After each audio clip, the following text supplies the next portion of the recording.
అయ్యో! నేను చేసిన పనికిమాలిన పని మీరైతే ఎవరు చేయొద్దనైతే చెప్తాను. ఏందంటే చూడండి, ఫస్ట్ ఇక్కడ చూడండి, ఇక్కడ గూడుంది కదా! కోళ్ళ గూడు చూపిచ్చాను. ఈ కోళ్ళ గూడులో అయితే ఒక కోడిది పిల్ల అయితే చచ్చిపోయిందనమాట. చూసుకోలేక 2, 3 రోజులైపోయింది. పురుగులు పడిపోయింది. దాన్ని తీసి అక్కడ పారేసాను. దానివల్ల ఇక్కడ చూడండి కనపడుతున్నాయి కదా! మన 16 పిల్లలు చేసిన కోడి డమార్ అయిపోయింది. ఆల్రెడీ చచ్చిపోయిందనమాట.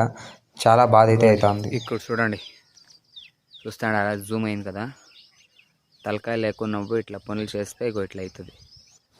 అది మళ్ళీ వాన పొడి ఆ సైడ్ పై కిందకి పొడి, అక్కడ కోళ్ళు తిరగలాడి అవి తిన్నో ఏమైనో తెలీదు. పిల్లలకేం రోగం రాలే కానీ అవన్నీ అక్కడ ఉన్నాయి, అక్కడ మేస్తా ఉన్నాయి. పిల్లలకేం రోగం రాలేదు కానీ దాని అమ్మకి దీన్ని ఇంకా వచ్చినో లేదు, ఎట్లా వచ్చినో తెలియదు. కాల్షియం అయితే తక్కువైంది, దాన్ని అయితే చెప్పచ్చు. రోగం ఇంకా సచ్చినో అది ఏమేమైనో తెలియలేదు. ఫైనల్గా అయితే చచ్చిపోయింది. చూడండి ఇప్పుడు ఇవన్నీ అక్కడే తిరుగుతున్నాయి కదా, అట్లా అది కూడా తిరగలాడుతూ ఉండేదన్నమాట. అట్లా ఆడది చచ్చిపోయింది. ఇప్పుడు దాన్ని తీద్దామన్నా కూడా తీయడానికి మళ్ళీ ఎందుకు అబ్బా అనేసి వదిలేసాను అనమాట. ఏమైనా అయిపోయింది చెప్తారా, బెజార్ అయిపోయింది. అంటే నార్మల్గా కోళ్ళు ఉంటాయి కదా, ఏమంటారు,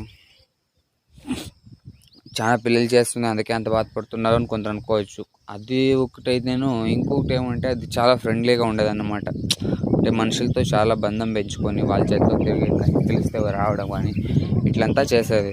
కాబట్టి కొంచెం బాధ వేస్తుంది అంతే తప్ప. మళ్ళీ ఇంకొకటి ఉంది, ఇంకా ఒక్కటి చూపించుంటాను మా వీడియోలో, పూలు ఉంటుంది. అది అయితే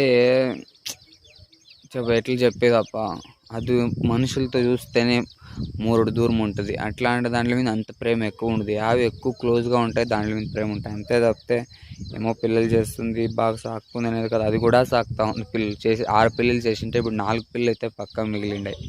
దాన్ని కూడా ఇష్టపడచ్చు కానీ ఇది కొంచెం ప్రేమ ఎక్కువ కాబట్టి ఇలా చేశాను. అండ్ మీరు కూడా చూడండి, ఇక్కడ క్లియర్గా చూస్తాను, ఇట్లా పనులు మాత్రం చేయొద్దండి.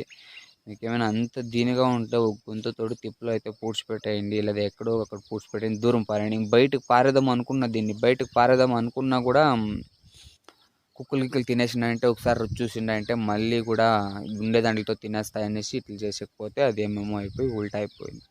Thank you guys, bye bye. Subscribe అయితే చేసేసుకోండి, బాయ్.